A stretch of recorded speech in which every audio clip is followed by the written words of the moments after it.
Hey everybody, it's Kneecap here, and in this video we have some exciting news for solo players or players that might be a little bit more casually dipping their toes into the end game, and that is Gilded Crests will now be available with delves in War Within Season 2.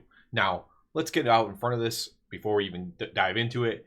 It's likely you're not going to be able to farm these in abundance from delves, right? That's very unlikely. This is still a huge win to me, and I'll explain why after we get into it. I don't think you should just be able to get free Gilded Crests from running delves unless the delves difficulty was increased. That's my stance on it, but this is still a big win. Again, I'll talk about it from when I was a very casual player. Maybe I'm not now, but I did used to be, and I think this is great. So let's talk about how we're going to get these and what it kind of means. So Season 2 will add options to obtain Gilded Crests from delves from something called Delver's Gilded Stash Tier 11 and from Delver's Bounty Tier 8 and up. So it looks like doing Tier 11 delves could possibly reward you with some Gilded Crests. This will either have a cap on it or it'll just be a low amount.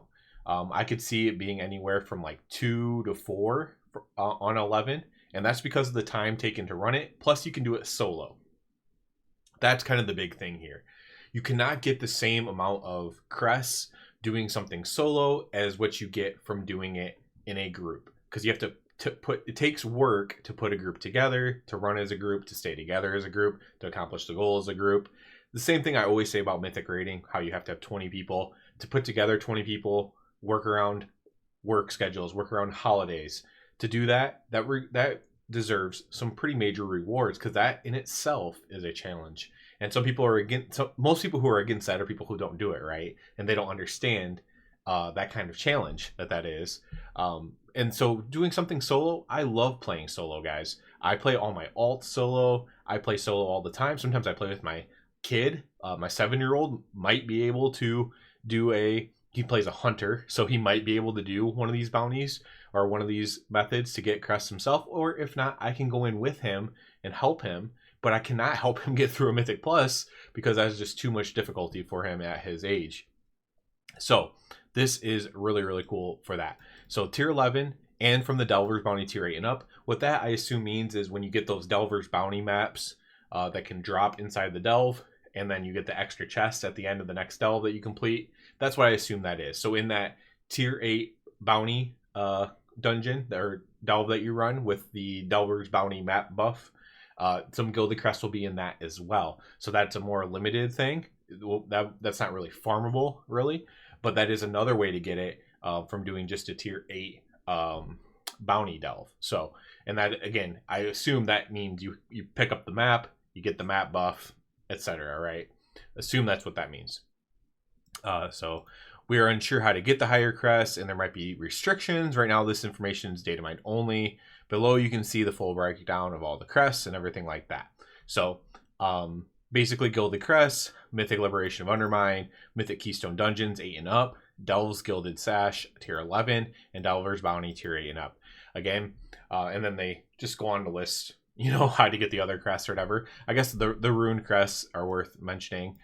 From the Delves 8 to 11 on regular, you get Rune Crests, Delver's Bounty. From 6 and 7, you even get Rune Crests. I didn't even know that. Mythic Keystone Dungeons 4 to 7, and Heroic Liberation of Undermine, of course. So this is great. This is what I've been asking for a long time, and I'll use the example that I've probably used many times before, honestly, because it's a very good example to me. So back when I first started the game, I was a very casual player. In about Wrath time, I got pretty hardcore into the raiding scene, and then after Wrath, I kind of went back to being casual, to be completely honest. I played a little bit hardcore at the beginning of Kata, and then I completely stopped playing during Mists of Pandaria at one point. Came back casual, and then at the end of Legion is when I kind of started this arc that I'm on now, Rep Paladin, kind of playing hardcore, all these kind of things. So, in Burning Crusade, I believe it was Burning Crusade. If I'm wrong on the expansion, I apologize. I was able to craft something called Storm Herald. And Storm Herald was awesome. And I felt so cool that I had this weapon that was comparable to people who were hardcore, and I wasn't yet. I was kind of like starting to dip my toes into that. And I had Storm Herald, and I felt so cool, so powerful. And I never, back then even, there was never any harm in the fact that I had Storm Herald, right? Even though I was not doing any high end raiding, I did a little bit of raiding, but I wasn't doing anything super high end or anything like that. Anything on the cutting edge of raiding, pardon the pun, because there is an achievement called cutting edge now. But like, I was able to have this weapon, and this is what that reminds me of, right? So finally, with being able to attain Gilded Crests, right, from doing soloable content, people might be able to craft a weapon, right? And it wouldn't even be 639, but it'd be 636, like if it was in this patch. And you'd be able to have this really strong weapon, and you'd be able to feel like a badass. And I think that's really cool, because that is what, if I never did that, I might not have ever gotten into raiding in Wrath of the Lich King and had so much fun doing that and learning all that and having that experience, which then kind of set me up into when I got into raiding again. I knew that, I was going to have to look up a guide. I was going to have to do this because I had already dipped my toes into it. And I may have never even done that to begin with if I wouldn't have had like that experience as a solo player, as a casual player. I've always said this, right? That you shouldn't have to jump from being a casual player to then having to watch 20,000 guides on how to do stuff. There should be like an intermediate phase that's like, okay, I got this cool stuff now. Let's see what I can do with it. Oh, this other guy with the cool stuff, he's doing a lot more damage than me. Maybe I should look up how to do that. Maybe I should whisper him and ask him how to do a little bit better. How is he doing that damage? Why did he choose that talent instead of the talent that I chose? And these are the things that help grow a community, help grow an endgame community, is by getting people to dip their toes into it, right? And some people will dip their toes in and immediately leave, right? And that's fine too. But I've always said that the game is missing this from back in the old days, back where, there were certain items that you could get, like best in slot items or very close to best in slot items, that you could get, and they would be, they would make you feel powerful. And I think that's great. And so at the end of the day, this is probably just going to be like I said, 2 to 4 crests at the end of 11, and probably 2 to 4 crests out of your bounty, your map bounty thing. And it's going to take a long time if you want to farm stuff up this way. There may even be restrictions on how many you can get per week out of a delve, which I think is also fine, as long as it's not too low. You don't want it to be so high that it delegitimizes Mythic Plus or delegitimizes Mythic Raid, but you don't want it to be so low that it's pointless to do, right? I think a number in there, like a 4 number, I think a 4 number is kind of fair. And then even if you put a cap on it, right? And the cap should be that maybe you can make a mythic weapon, like a mythic eye level weapon after like 3 or 4 weeks or something like that, right? And then you could make, and technically the weapon doesn't necessarily cost more crest than anything else, but you should just be able to have a few pieces of really powerful gear and have them with the effects on them, and have them enchanted, and just have some stuff that makes you feel powerful. I think it's really good for the game. And as long as it's not the easiest thing to do, as long as it's not like, well, I might as well just do this instead of raid, then I think it's great, because people aren't going to do it. That's kind of the fear. So the opposite argument that you might hear made is, oh, it's going to become mandatory. I've already seen people say this before I made this video. It's going to become mandatory. It's going to become mandatory. It is not going to be mandatory. If you only get 2 at the end of it, and it still takes you 10 to 20 minutes to do a tier 11 delve, which it likely will, and you only get a few from it, you're still going to go do that Mythic Plus on a +8 or whatever, fly through it, and get more crests that way. That's what you're going to do. It's not going to be mandatory whatsoever. That is not going to be the case.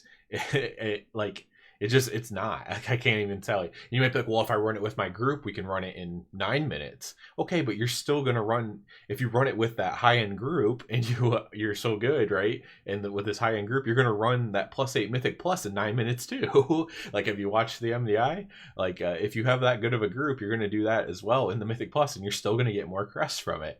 So I don't see that argument whatsoever. I think it's kind of like a boogeyman argument. It's a worry that you're delegitimizing my content that I like, and so I don't want anyone else to step in on that. It's a very tribalistic fear, and I understand it, but I don't think it's going to be the case. I think if anything, they're probably going to give too little for this, and if anything, they might need to buff it, or people are going to be completely think it's lame or whatever because it's not enough. Because if you have to farm a tier 11s for 2 months before you can get an item, like that's way too long, right? Like 3 weeks is probably the max, I would say, somewhere in there, to farm enough to like craft an item. And you know, that should be where we're kind of aiming, where we're thinking of. And if anything, they'll probably shoot too low and hopefully buff it later on.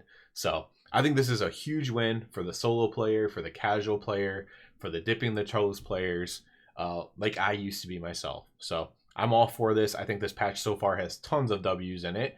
After a 0.7 patch that has been lackluster, even somebody who's very supportive of the game will say that this 0.7 patch has not met very. I didn't have expectations for it, so it's like it's not like way below my expectations. It's like slightly below my expectations because I didn't expect anything special from this 0.7 patch. But yeah, I will say it under delivered though, for sure. That's kind of easy to say. So this 11.1 patch, however, looks to be phenomenal, and this is just another thing to add to that list of actual really good things that we can look forward to here in the next few months. So that's it for this one, guys. As always, I do ask you to please subscribe to the channel. If you're already a subscriber, I encourage you to check out the Patreon. Other than that, everybody have a good one.